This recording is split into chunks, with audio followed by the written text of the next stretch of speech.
오늘 말씀이 관계를 회복하라. 관계 회복. 여러분, 저와 여러분이 세상을 살아가면서 언제나 이 관계 속에 살아가고 있습니다. 세상에 독불장군은 없습니다. 결코 없습니다. 관계를 떠나서는 나라고 하는 존재가 존재할 수가 없습니다. 그러므로 여러분, 지난 금요일 날 우리가 영상을 보면서 여러분이 느낀 바대로 저도 거기서 결론을 얻었고 좀 감동 깊게 느낀 것이, 나라고 하는 존재가 이 땅에 존재하는데 나의 육체나 나의 시간이나 나의 정신세계나 모든 것이 다 내 것인 줄 알았는데 사실 내 것이 아니다. 나라고 하는 존재가 이 땅에 존재하면서 이젠 나라고 하는 존재의 모든 지분이 주위에 많은 사람들에게 있다는 겁니다. 다 내 것이 아니라는 겁니다.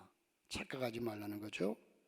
여러분, 왜냐하면 사람과 사람과의 관계, 부모와의 자식과의 관계, 스승과 제자와의 관계, 부부간의 관계, 형제와의 관계, 교인과의 관계, 사람과 사람의 관계, 친구와의 관계, 갖가지 관계들이 많습니다.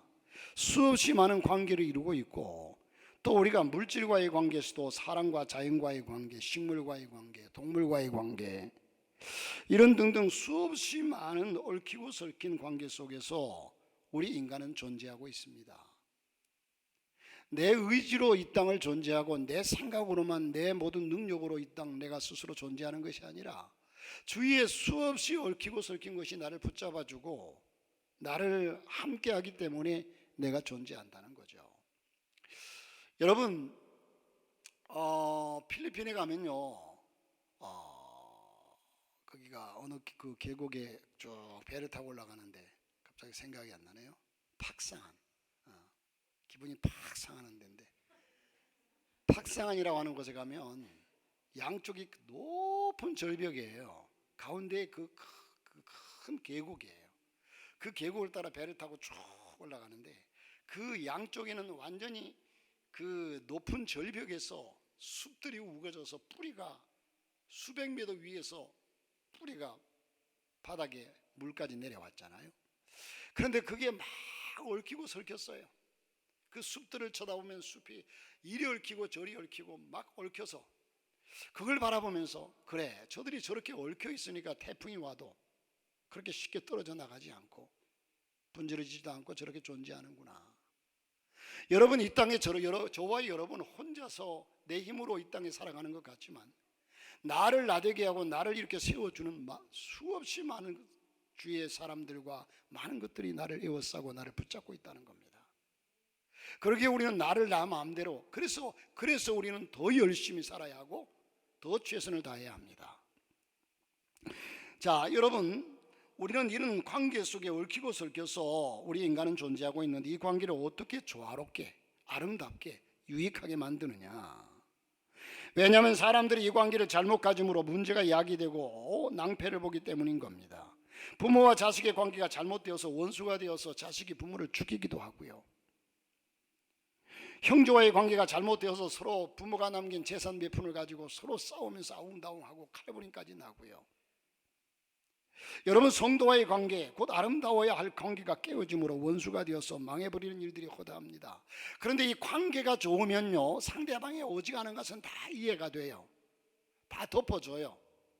오히려 그를 위로해주고, 관계가 좋지 않으면 그 사람이 조그만 허물을 드쳐내가지고 그 사람 할 수 있으면 그 사람을 험담하려고 들고 나쁘게 얘기하려고 들고, 이게 그 사람의 실수가 크고 작고가 문제가 아니라 두 사람의 관계의 문제예요. 두 사람의 관계가 정말 친하고 가깝고 이러면요, 상대방이 잘못해도 그 사람을 오히려 덮어주려고 그래요. 그러므로 우리는 살아가면서 인간관계 속에서 이 관계를 확실히 하고 관계를 잘 맺어야 할 줄로 믿습니다. 여러분, 리차드 레이어드라고 하는 사람이 인간 행복의 7대 요인을 거론한 적이 있습니다. 사람이 행복하는 데에 필요한 요인들의 7가지를 말하는데, 이게 우리의 가족관계, 우리의 경제 상황, 우리의 일, 우리의 공동체와 친구들, 우리의 건강, 우리의 개인적 자유, 우리의 개인적 가치관.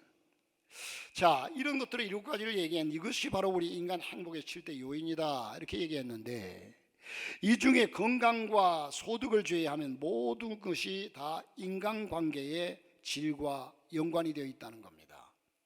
그러므로 우리는 사회생활하면서 인간관계가 얼마나 좋으냐에 따라서 그 사람의 행복의 척도를 얘기할 수 있다는 거죠. 인간관계가 별로 좋지 않은 사람들은 행복할 수가 없어요. 언제나 마음이 괴로워요. 언제나 마음이 편치 않아요. 어떤 면에서 이 많은 관계들은 하나님이 창조하신 순리라고 해도 과언이 아닙니다. 이 땅을 창조하신 순리. 그래서 서로 어우러져서 형제가 연합하여 동감이 어찌 그리 선하고 아름다운고, 서로 하나 되는 모습을 하나님은 기뻐하십니다. 그러기에 이 관계가 아름답지 못하고 깨어지면 분명히 형통치 못하고 결국은 망하게 된다는 겁니다. 그러나 이 관계가 아름답게 유지만 되면 그의 삶은 아름답고도 형통한 삶으로 이뤄갈 줄로 믿습니다. 여러분, 우리가 전도할 때도요, 관계 전도가 최고입니다. 서로 이웃 사람과 함께 관계를 맺고, 이젠 친한 친구와의 관계, 그래서 더 가깝다 보면 이젠 여러분, 사람의 관계가 깊어지면 그 사람의 얘기를 신뢰하고 따르게 돼 있죠. 그래서 교회를 가자, 예수 믿자, 그 말이 믿어져요. 자, 여러분, 이 관계가 아름답게 유지만 되면 그 삶은 아름답고 형통한 삶입니다. 그러므로 우리는 모든 말씀을 통해서 마땅히 끊어야 할 관계는 끊어야 하고, 고쳐야 할 관계를 고치고, 바른 관계를 세워 나가야 될 줄로 믿습니다. 예를 들어서 언젠가부터 사람들이, 여러분 요즘에 이 담배 피는 사람들을 보면 이 담배를 피는 것이 예수 믿는 데 있어서 뭐 그 죄를, 큰 죄를 짓는 일은 아니에요, 사실. 그런데 이 담배 핀다고 해서 천국 못 가는 것도 아니에요. 그런데 사실은 여러분, 이 건강의 문제죠. 이 언젠가부터 사람들에게서 금연운동에 열을 올리고 있는데, 우리는 신앙인으로서가 아니라 신앙인을 떠나서 건강적인 측면에서도 결코 좋지 않다는 거죠. 그러나 지금까지 담배라는 물질과의 관계가 너무 깊어 담배 피는 사람들이 나도 어떻게 담배 끊어야 되겠다고 생각 안 해본 사람이 없어요. 다 몇 번씩은 해보고 결단도 해보고 그랬어요. 그런데 못 끊어. 왜? 담배와의 관계가 너무 깊어요. 그래서 그 관계를 끊지 못한다는 거죠. 건강을 해칠 것을 뻔히 압니다. 알면서도 그 관계가 너무 깊어져서 해결치 못한다는 거죠. 여러분, 담배 얘기가 나와서 말입니다만은 오래전에 1996년도, 오래됐죠. 96년 3월 23일 중앙일보에 이런 글이 실린 적이 있었습니다. 중국의 천진이라는, 현진, 우리가 쉽게 천진이라고 얘기하죠. 이 천진의 한 10대 노동 건설자, 건설 노동자, 10대 나이의 노동자가 친구와 연속으로 담배 많이 피우기 내기를 해서 지는 쪽이 담배값을 지불하기로 하고 앉은 자리에서 담배 100개비를 피우다가 결국 목숨을 잃고 말았습니다. 이게 신문에 났어요. 상대방 친구는 40개비를 피우다가 도저히 안 되겠다 하고 내가 졌다 하고 내려놨어요. 그런데 이 100개를 피운 친구는 자기가 40개비를 넘어섰음에도 불구하고 옆에 사람들이 우와 대단하다 대단하다 하니까 그냥 지켜 세우니까 피우고 또 피우고 5개비를 한꺼번에 물고서 불을 붙여서 빨아대고 갑자기 그는 쓰러지고 말았어요. 심장마비로 죽었습니다. 참, 여러분, 얼마나 기가 막힌 얘기입니까? 담배 연기, 과다 흡입과 급성 니코틴 중독에 심장마비로 결국 숨졌다고 합니다. 참 어리석은 일이죠.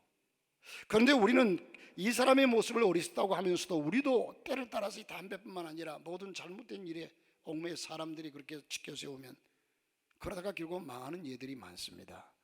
그리고 우리는 우리의 존재가 얼마나 귀한지를 바로 알아야 자신을 위해서도 모든 관계를 바로 알 수 있는 줄 압니다. 여러분, 세상에서 귀한 것 중에 하나가 뭔지 아세요? 딱 하나 있는 것. 여러 개가 많이 있는 것은 여러분 별로 귀하지 않아요. 딱 하나 있는 것. 그렇죠? 세상에 이것은 이거 하나밖에 없어. 여러분, 지난 주일날, 지난 금요일 저녁에 간증을 이제 영상을 보는데 이름이 뭔지 아세요? 이정숙 집사예요. 그래서 나는 저분이 권사님인데 왜 집사님이지? 보니까 딴 사람이야. 여러분이 인터넷에서 이정숙을 치면 아주 많아요. 세상에 정수기가 많듯이. 여러분 제 이름이 진상만. 이 진상만이라고 하는 이름이요, 성도 좀 희귀하고 하니까 많지 않아요. 한번 쳐보세요. 또 있어요. 많이 있어요, 전국에. 그런데 여러분 딱 하나, 그래서 여러분들 이름도 가능하면 세상에 흔하지 않는 이름을 지으려고 그러죠. 자녀들의 이름을 지을 때 흔하지 않는 이름을 지으려고 그래요.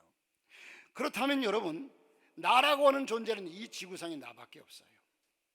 여러분 한 사람 한 사람도 여러분 한 사람밖에 없어요. 또 있는 줄 아세요? 없어요.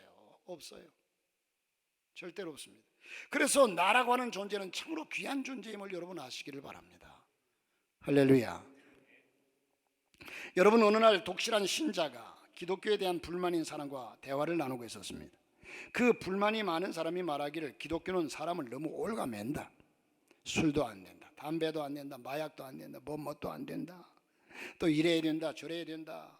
그리고 좀 더 넓게 살고 싶은데 계속 좁은 길로만 가라고 하니 믿고 싶어도 안 믿는다는 겁니다. 그러자 이 독실한 크리스찬이 대답하기를 이렇게 얘기를 합니다. 당신은 20만 불짜리 피아노를 샀는데 그 피아노 덮개를 뜯어가지고 그걸 도마로 사용한다면 사용하시겠습니까? 20만 불짜리 피아노 뚜껑을 가지고 도마로 사용한다. 어떻게 생각하십니까? 그러자 이 친구가 하는 얘기, 그것은 터무니없는 일이지요. 그래요? 그러면 이제 당신이 최고급 양복을, 비싼 돈을 주고서 양복을 사서 맞춰서 입었는데 신발이 더러운데, 신발이 더럽다고 양복을 웃도리를 벗어가지고 신발을 닦겠습니까? 어떻게 생각하십니까? 그건 바보죠. 그래서 또 얘기합니다. 그럼 비싼 돈을 주고 수입해온 자기 도자기 그릇이 있는데 그 아주 비싼 고려청자, 고려백자 이런 비싼 이 도자기에다가 그것을 사봐가지고 거기에다 개밥을 준다는데 동의하시겠습니까? 아니라는 겁니다. 자, 여러분 들어보세요. 여러분은 장차 훌륭한 학자가 되는지 정치인이 되는지 모를 진로가 충망되는 사람입니다. 그 존귀한 몸에, 또한 나라고 하는 존재는 세상에 나밖에 없습니다. 그런데 나 자신을 천대하고 학대하고 비하시키면 안 된다는 사실인데, 내가 얼마나 귀중한 존재인데 나를 함부로, 하나님께서 나를 창조하시고 이 땅에 나밖에는 없는 존재로 창조하셨는데 아마 하나님이 섭섭해하실 것 같습니다. 여러분, 존귀한 것은 존귀하게 쓰여져야 마땅합니다. 할렐루야. 여러분도 존귀한 것은 존귀하게 귀히 여기죠. 존귀한 것을 쉽게 그렇게, 존귀한 당신의 몸을 하나님의 궁전으로 만들어 봐야 된다는 거죠. 그렇습니다. 우리는 분명히 존귀한 자들입니다. 그런데 관계가 잘못됨으로 형편없는 사람으로 전락해 버리는데 자신의 존재 가치를 바로 알아야 한다는 겁니다. 내 자신의 존재 가치를 바로 알아야 된다는 거죠. 이제 크게 나누어서 이 관계를, 우리가 살아가면서 맺는 관계를 세 가지를 생각해 보고자 하는데, 대신관계, 대인관계, 대물관계입니다. 여러분, 대신관계는 두말할 것도 없이 신과의 관계, 하나님과의 관계죠. 하나님과의 관계, 대신관계입니다. 자, 이는 곧 하나님과의 관계인데, 사랑하는 성도 여러분, 우리 인간들 위에는 분명히 하나님이 존재한다는 사실을 기억하시기를 주 이름으로 축복합니다. 우리 인간들 위에는 분명히 하나님이 존재한다는 사실, 그리고 그 하나님께서 우리를 창조하셨습니다. 우리 인간을 창조하셨다는 얘기는 우리 인간의 주인은 하나님이시라는 겁니다. 오늘 본문에도 그러나 우리에게는 한 하나님 곧 아버지가 계시니 만물이 그에게로 났고 우리도 그를 위하여 또한 한 주 예수 그리스도께서 계시니 만물이 그로 말미암고 우리도 그로 말미암았느니라. 그러기에 우리를 창조하신 분도 하나님이시요, 우리의 길을 인도하시는 분도 하나님이시요, 우리를 구원하시는 분도 하나님이시다는 겁니다. 그러므로 우리의 모든 삶이 그분의 손안에 있다는 사실입니다. 여러분, 우리는 한 가지 사실을 확실히 시인하고 깨달아야 합니다. 이 한 가지 사실, 우리는 하나님의 손안에 있는 존재다. 그러면 우리는 어떻게 해야 합니까? 먼저 우리는 언제나 하나님 중심적으로 생각하고 하나님을 우선으로 생각하고 사는 사람이 되어야 된다는 거죠. 여러분들이 이것이 목사니까 이렇게 얘기한다고 들릴지 모르지만 아닙니다. 이 세상의 원리가 그렇습니다. 하나님이 이 세상의 모든 만물을 창조하시고 순리대로 창조하셨어요. 순리대로. 그래서 그 순리를 따라 살아야 합니다.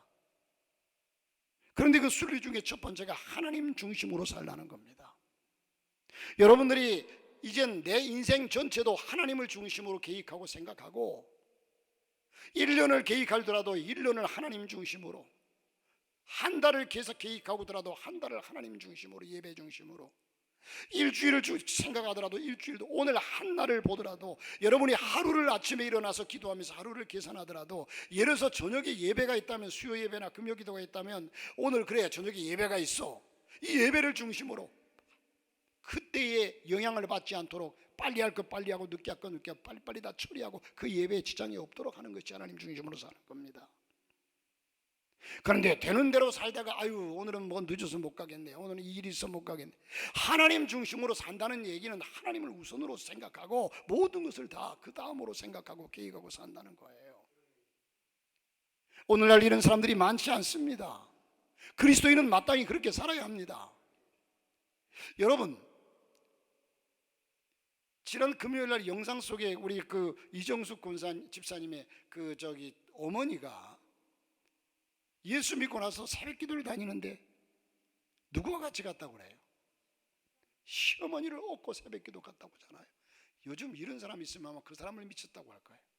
시어머니를 업고 새벽 기도를 갔대요. 친정엄마가 아니야, 시어머니. 시금치 좋아하는 시어머니, 그 시어머니를 업고 새벽 기도를 갔대요. 여러분, 저는 그 얘기를 들으면서 충격적이었어요. 아니 그 당시에 그분의 믿음이 어떤 믿음이었길래 세상에 그 시어머니, 걷지도 못하는 시어머니 병 고치려고 그런 게 아니고 업고서 새벽 기도를 갔을까? 저런 분들의 신앙은 어떤 신앙일까? 참 놀라웠습니다. 자, 여러분, 우리는 하나님 중심의, 여러분 하나님께서 그렇게 창조하셨어요. 하나님 중심으로 살면 하나님께서 우리를 인도하신다는 겁니다. 아담과 하와를 에덴 동산에 창조하셨습니다. 하나님 말씀하셨어요. 그러면 하나님 말씀하신 대로 하나님 중심으로 살았다면 저들이 하나님 말씀대로 살았겠죠. 그런데 하나님 중심으로 살지 않고 마귀가 와서 얘기를 하니까 그 얘기 듣고 자기들의 생각이 그럴싸하니까 자기 생각들을 그게 끄집어들여서 그래서 선악과를 따먹고 말았어요. 자기들은 잘 될 줄 알았어요. 저들이 계획이 아이고 한번 먹어보자, 죽든 살든 한번 사는 것은 뭐 정한 것인데 뭐 이리 사나 저리 사나 마찬가지인데 한번 먹어보자 이러고 먹었습니까? 저들은 더 잘 될 것을 바라고 더 잘 되기를 바라고 더 잘 될 줄 믿고 그리고 그런 계획 속에서 선악과 먹었어요. 탕자를 보십시오. 짐당하는 아들이 여러분 계획을 세우고 아버지 하는 것이 너무 답답해 보여요.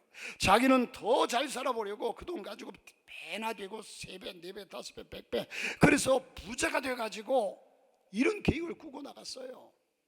마음대로 됩니까? 안 돼요. 어리석은 자요. 이젠 농부가 농사를 지어서 너무너무 이젠 곡식이 많아서 누가 봐도 잘 될 것 같아요. 형통할 것 같아요. 저런 사람은 어떤 사람은 저렇게 될까? 너무너무 좋아 보여요. 그런데 그 자신도 그래 이제는 나를 능가할 사람이 어디 있겠느냐, 먹고 마시고 즐기자, 내 영혼아 걱정하지 말아라, 이제는 뭐 괴로울 것이 없다, 힘들 것이 없다. 그런데 하나님께서 들려오는 소리는 뭡니까? 어리석은 자여 오늘 밤 내 영혼을 걷어가면 그것이 네 것이 되겠느냐. 살아가는 성도의 영혼, 하나님은 어제도 오늘도 살아계시고 지금도 살아계시고 영원토록 살아계신 분이십니다. 그 하나님 중심으로 살아가자는 거예요. 하나님 중심으로. 저는 이 얘기를 여러분 성경에 있으니까 목사니까 하는 얘기가 아니라 저는 이 말씀에 확신 있고 지금까지 살아온 결과로서 제 경험상 분명하게 여러분에게 드리고 싶은 말씀입니다. 하나님은 살아계십니다. 더딘 것 같지만 하나님 중심으로 계획하고 생활하고, 또 아무리 내가 많이 배웠고 똑똑하다고 해도 하나님의 뜻이라고 하면 이유 없이 무조건 순종할 수 있는, 하나님 그거는 왜 그런데요? 내가 이해 못한다고 해가지고 왜 그런데? 이유 없이 하나님을 전능하신 하나님을 믿으니까 그분을 그냥 순종하고, 사랑하는 성도 여러분, 우리가 아무리 우리 생각을 앞세우고 발버둥 쳐도 어차피 우리 인생은 하나님의 뜻대로 될 수밖에 없는 인생입니다. 나중 결과를 그렇게, 우리 하나님은 우리 인간에게 자유의지를 주셨어요. 그러므로 우리가 자유롭게 살아갈 자유가 있어요. 그러나 그 결과는 자신이 자유롭게 살았으니까 책임을 자기가 져야 돼요. 잠언서 29장 26절에 말씀합니다. 주권자에게 은혜를 구하는 자가 많으나 사람의 일의 작정은 여호와께로 말미암느니라. 또한 잠언서에 말씀하죠. 사람이 자기 길을 계획할지라도 그 길을 인도하시는 분은 하나님이시라. 위대한 과학자인 아인슈타인 박사가 별들이 빛나는 아름다운 밤에 어느 날 밤 프린스턴 산책로를 따라 걷고 있었습니다. 그러기에 아인슈타인은 줄곧 밤하늘을 바라보면서 명상에 잠겼습니다. 한참 후에 그는 한숨을 쉬면서 이렇게 얘기를 합니다. 어쨌든 원자가 저 하늘을 파괴하지 못해. 어쨌든 원자가 저 하늘을 파괴하지 못해. 그렇습니다. 인간의 이성과 과학이 아무리 발달해도 하나님의 섭리나 주권을 침해할 수 없습니다. 바벨탑을 쌓던 사람들이 이제는 우리가 살 길이 있다고 생각하고 그렇게 쌓았지만, 여러분 돌아보니까, 여러분 우리는 경험하지 않았습니까? 과학이 이렇게 발달한 세상 아닙니까? 지금 세계의 과학이 이렇게 발달했는데, 코로나 바이러스, 여러분 코로나 바이러스 하나 못 잡아가지고 세계가 발칵 뒤집히고 수년 동안 고통당했어요. 하나님께서 여러분 역사하면요, 인간이 당해낼 수가 없어요. 지금 과학이 발달해가지고 어떤 질병도 잡고 어떤 바이러스도 다 파멸시키고 할 수 있는 의학이 발달했다고 생각할지 모르지만 아닙니다. 우리 인간들이 흔히 옛말에 뛰어봤자 벼룩이라고 그랬어요.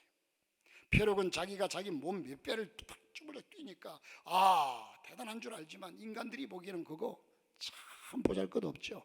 뛰어봤자 벼룩이라는 거예요. 사랑하는 성도 여러분, 이처럼 인생의 생사화복은 하나님께 있지 세상의 주권자에게 있는 것이 아닙니다. 세상의 주권자는 하나님께서 권세를 주어서 세운 사람일 뿐이지, 주권자 중에 주권자로서 절대 주권을 가지신 분은 하나님이십니다. 절대 주권자이신 하나님께서는 어떠한 사람의 마음도 움직이시고 생사화복을 주장하시는 분이십니다. 따라서 세상의 주권자에게 은혜를 받아서 성공해 보겠다고 단언하기보다는 그들의 마음을 주관하시고 인도하신 하나님께 은혜를 구하고 하나님께 구하시기를 바랍니다. 그러므로 우리가 먼저 하나님의 뜻이 무엇인가를 분별하고, 하나님의 뜻이라면 무조건 순종할 수 있는 하나님의 사람들 되시기를 주의 이름으로 축복합니다. 순종이 제사보다 낫고 듣는 것이 수양의 기름보다 낫다고 그랬어요. 그리고 하나님과의 관계의 절대적인 요소가 뭡니까? 예배입니다. 예배입니다. 예배를 중요시 여기십시오. 예배 드리기를 즐겨하십시오. 아브라함과 이삭과 야곱과 그 족장들을 가만 보면 이 족장들은 예배 드리기를 즐겨했어요. 가는 곳마다 제단을 쌓았어요.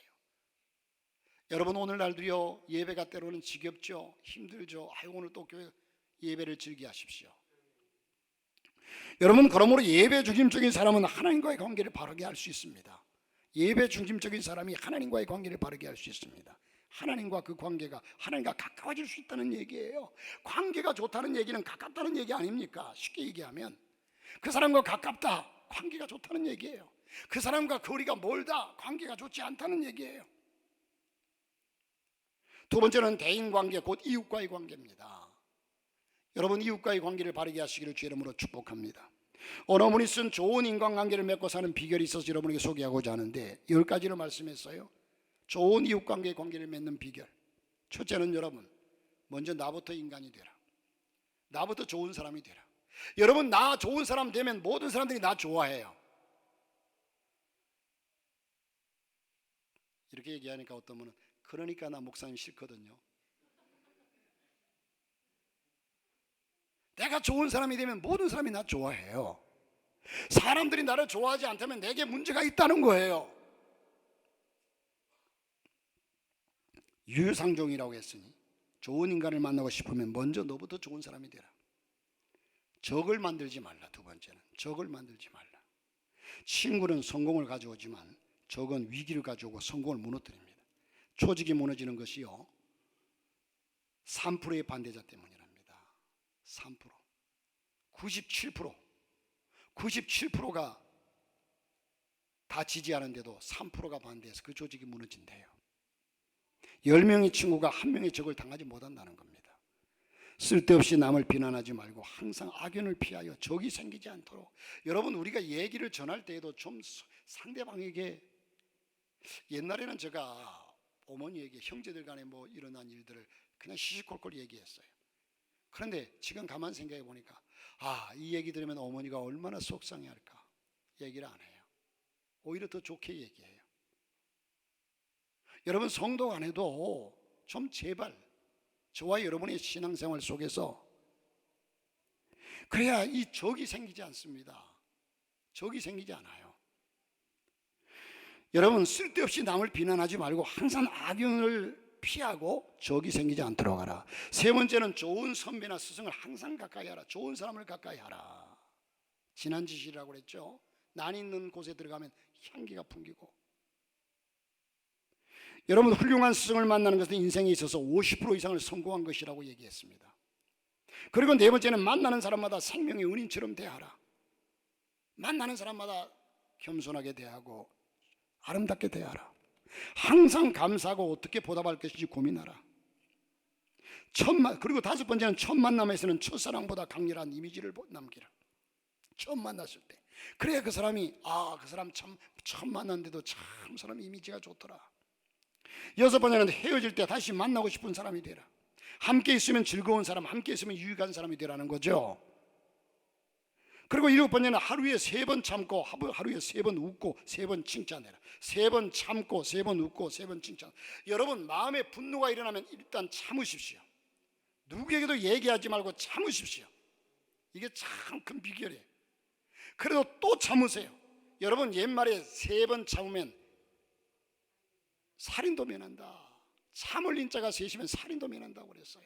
그런데 내가 감정이 확 일어났을 때 그때 내가 폭발한다든지 말을 한다든지 하면요, 분명히 내 자신이 큰 상처를 입습니다. 되돌아와요. 참으십시오. 우리 신앙의 아름다운 미덕 중에 하나가 인내입니다. 그 다음에 가능하면 웃으십시오. 웃고, 그 다음에 3번은 가능하면 비난하지 말고 칭찬하십시오. 참을 인자 셋이면 살인도 면한다고 했습니다. 미소는 가장 아름다운 이미지 메이킹입니다. 칭찬은 고래도 춤을 춘다고 했습니다. 그 다음에 8번째는 먼저 주고 조건 없이 주고 더 많이 주라는 겁니다. 줄 때는 아무런 말을 하지 말아라. 그리고 되도록 빨리 잊어버려라. 주고 나서 받으려고 하는, 여러분, 기브테이크, 여러분, 이 주고서 받으려고 하는 사람, 그러면 안 됩니다. 뭔가 내가 줬으니까 받아야지 하고 생각하는 사람들처럼 정 떨어져요. 정 떨어져요. 줬으면 잊어버리세요. 여러분, 앞으로도요, 어제도 우리 결혼식이 있어서 우리 신랑 신부는 와 있습니다만, 결혼식장이나 장례식장이나 가가지고 거기에 참 함께 축하하고 함께 애도하고 이러면서 거기에 여러분 조의금을 보내서 잊어버리십시오. 나 그때 갔는데 그 사람은 나중 안 와갔다고 예수 믿는 사람 아니에요. 잊어버리세요. 예? 할렐루야. 오늘 이 시간 이후로 그런 얘기 내가 들려온 얘기는 없어요. 나 그때 자기 아버지 돌아가실 때 갔는데, 저는요, 어떤 분 가까운 분, 나는 그분에게 받은 게 한 번, 아버지 돌아가실 때 한 번 받았는데, 나는 그분에게 따져보니까 10번 보냈더라. 10번. 10번 보냈어요. 그런데 그거 다시 다음에 그래 10번을 어떻게 타먹지, 난 딸 하나밖에 없는데.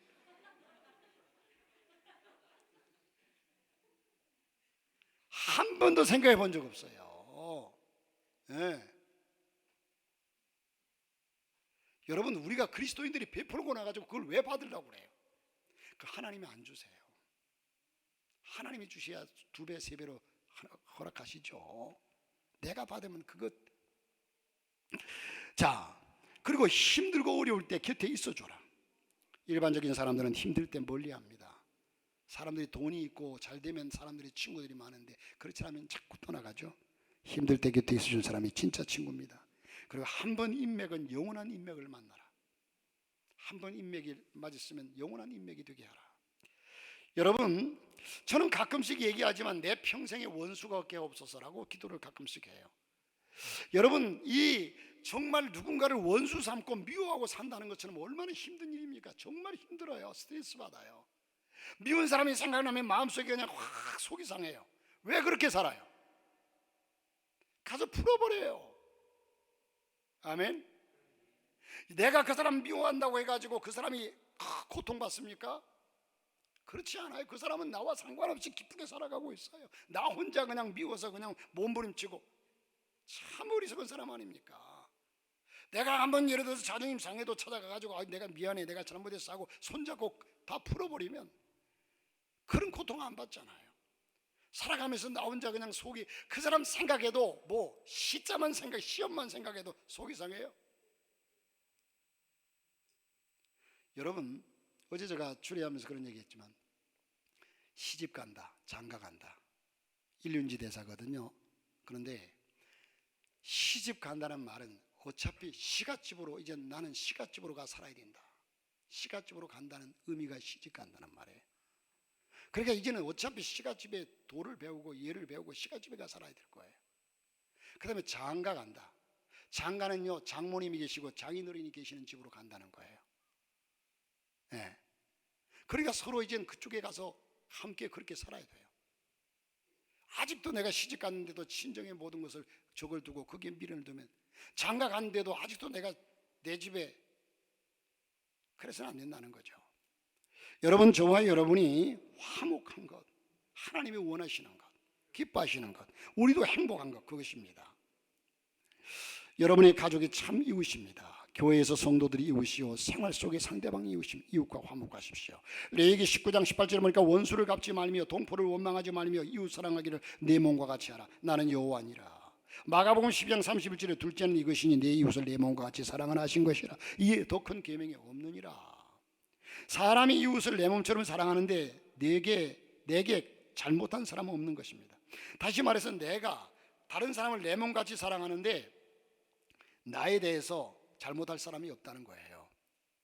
이제는 내가 좀 손해보더라도, 자존심이 좀 상해도 이웃과의 관계가 아름답게 유지하며 여러분의 삶의 행복이 넘치기를 주 이름으로 축복합니다. 마지막 하나 더 기억할 것은 대물관계입니다. 물질관계죠. 오늘날 사람들은 물질과의 관계를 너무 잘못 맺고 살아가고 있습니다. 우리가 소유물을 가질 수 있는 방식이 두 가지가 있습니다. 주먹에 꽉 움켜쥐고서 이건 내 거야, 아무도 가져갈 수 없어, 이건 내 맘대로 쓸 거야, 이런 사람이 있는가 하면, 어떤 사람은 손바닥 위에 올려놓고 주님 감사합니다, 이것들을 빌려주셔서 저는 관리할 뿐이지 주인이 아닙니다, 다시 돌려받기를 원하신다면 언제든지 말씀하세요, 내어놓겠습니다. 이 후자의, 이 두 번째의 자세가 우리 그리스도인의 태도가 되어야 한다는 겁니다. 여러분, 돈 많은 사람이 행복할 것 같죠? 사실 행복할 수 있어요. 엊그제 우리 진공훈 간사가 그래요. 저기 이재용 씨, 삼성 부회장, 회장인가요 지금 이제? 이재용 씨가 쓰는 돈의 그 기준은요, 우리의 1,000원이 얼마? 우리가 쓰는 10,000원이, 그분들이 쓰는 것은 예를 들면 정확하지는 않겠지만 우리의 관심에 10,000원에 대한 관심이 그 사람들은 100만 원 정도예요. 10,000원을 가지고 이거 뭐하지? 별거, 그분들은 100만 원을 가지고, 우리에게 100만 원은 큰 돈인데 그 사람들은 100만 원을 가지고 아이고 이까짓 거 뭐 이까짓 뭐 사냐, 이런 정도라는 거예요. 100배. 그러면 여러분, 그 사람들은 우리보다 훨씬 행복할까요? 행복 지수를 따지면 그렇지 않을 거예요. 벌써 교도소도 몇 번 갔다 왔어요. 그렇잖아요? 지금도 늘 긴장하고 살 거예요. 우리가 보기에는 그렇게, 그러니까 우리 그리스도인의 여러분, 우리의 가치관이나 모든 것이 크게 둬서는 안 돼요. 그렇게 외모적으로 폼 잡고 사는 것에 가치관을 두지 마십시오. 하나님은 우리 인간을 창조할 때는 우리 인간들의 자신 스스로가 행복하고 초망이나 궁궐이나 거디나 하늘나라, 여러분들이 생각할 때는 이 목사의 얘기가 답답하고 참 꼰대 얘기로 들릴지 모르지만, 그러나 꼰대 얘기가 진리예요 사실. 젊은이들은 이해를 못하겠지만요, 크게 미련을 두지, 좀 삶이 편리할 수는 있어요. 그러나 진정한 행복은 거기에 있지 않습니다. 그게 있지 않아요. 할렐루야. 그게 있지 않아요. 자, 하나님의 돈을 얼마나, 사람들은 두 가지예요. 예수 믿는 사람들이 내 것을 얼마나 하나님께 드릴까 하는 마음으로 사는 사람이 있는가 하면, 어떤 사람은 하나님의 것을 얼마나 내 것으로 만들까, 내가 얼마나 많은 것을 이웃에게 내어줄까 라고 생각하고 사는 사람이 있는가 하면, 어쨌든 주위에 있는 이웃들의 돈을, 이웃의 돈을 어떻게 하면 내 것으로 만들 수 있을까? 여러분, 진정한 행복이 내 것으로 만들면 행복할 줄 아십니까? 아니라는 거예요. 성경은 너무 역설적이에요. 여러분, 미국 후생국에 근무하는 한 여인이 어느 날 자신의 아들이 절름발이 소년이 있었습니다. 저 절름발이 소년을 직장을 데리고 왔어요. 그 소년이 똑똑하고 총명해 보여서 그곳에 근무한 한 의사가 많은 비용을 들여서 수술을 해줘서 낫게 했습니다. 그때 그 여인은 축복받았다, 응답받았다, 감사하다, 좋아, 어쩔 줄 몰라 하면서 아들과 더불어 춤을 둥실둥실 추었습니다. 그런데 20년이 지난 날 어느 날 의사와 그 여인이 우연히 만나게 되었습니다. 그러자 의사가 반갑게 물었습니다. 그 아이가 지금 어떻게 됐습니까? 과학자, 의사, 사업가, 지금 잘 살고 있겠죠? 어디에 살고 있습니까? 한번 만나고 싶습니다. 그러자 여인이 시무룩하게 대답했습니다. 선생님, 그 녀석은 사람을 죽인 죄로 지금 감옥에 살고 있습니다. 차라리 그에게 고침을 고쳐주지 않았더라면 더 행복했을 거예요. 평생 절름발이로 산다고 해도 감옥에 가지 않았을 거예요. 오히려 고침받은 것이 화가 되었던 거죠. 여러분, 우리에게는 우리 스스로, 여러분 스스로는 나는 다른 사람은 몰라도 물질만 많이 주면 나는 선하게 잘 쓸 수 있다고 생각, 그 사람들이 더 빨리 무너질 수 있어요. 천만의 말씀이에요. 사람의 마음이 그렇지 않습니다. 20년 전에 축복과 응답은 진정한 축복과 응답이 아니었습니다. 왜냐하면 절름발이 소년이 걷는 축복은 받았지만 걸어가는 길에 대해서는 배우지 못했습니다. 이러보건대 차라리 절름발이 있었다면 더 좋을 수도 있었습니다. 여러분, 안락과 형통이 중요한 것만은 아닙니다. 먼저 배워야 할 것은 사람이 어떻게 살아야 하느냐. 그래야 하나님의 축복이 세월이 지나도 변함이 없는 진정한 축복이 됩니다. 우리 속담에 여러분, 뭐로 가도 서울만 가면 된다고 그렇게 말하고 있습니다. 그러나 그 속담은 여러분, 의미는 뭔가 다른 의미가 있겠지만, 그러나 오늘 말씀을 기준으로 본다면 수정되어야 합니다. 서울에 못 가는 한이 있어도 뭐로 가서는 안 된다. 서울에 못 가는 한이 있어도 뭐로 가서는 안 된다. 우리 속담에 개같이 벌어 정성같이 쓰라는 말이 있습니다. 그러나 그 속담도 오늘 말씀의 기준에서 본다면 고쳐야 합니다. 벌지 못해도 개같이 벌어서는 안 된다. 할렐루야.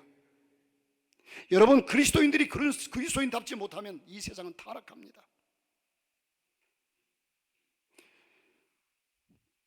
먼저 진실한 믿음의 사람이 되시기를 간절히 구하시기 바랍니다. 진실하십시오. 좀 외식을 벗어버리십시오. 나 자신을 감싸기 위해서, 나 자신을 보호하기 위해서 그럴싸하게 거짓으로 살지 말고 좀 위선을 벗어버리십시오. 솔직하게 당당하게 주 앞에 서는 사람이 아름다운 사람입니다. 그러고 난 다음에 하나님의 축복과 도움을 기대하십시오. 물질의 풍요가 곧 삶의 풍요는 아닙니다. 이제 우리는 하나님과의 관계, 그리고 이웃과의 관계, 또 물질과의 관계를 바르게 하십시오. 이 관계에서 언제나 내가 먼저가 아니라 상대에게 먼저 배려하고, 무엇을 생각하고 행한다고 해도 하나님이 먼저, 이웃이 먼저. 아멘. 물질도 욕심을 부려서 그저 자기 소유로만 하는 것이 아니라 나누고 베푸는 정신을 가지면 여러분의 삶은 풀려날 것이고 행복할 것입니다. 행복은 소유하는 데 있는 것이 아니라 드리고 주는 데 있는 겁니다. 사랑하는 성도 여러분, 모든 것이 하나님으로 말미암았으며 하나님의 창조의 순리를 따라 되어지는 겁니다. 그러므로 순리를 벗어나서는 안 됩니다. 순리를 따라서 하십시오. 여러분, 이제는 여러분의 삶이 참된 순리를 따라 살아가심으로 승리할 수 있기를 주님의 이름으로 축복합니다. 축복합니다.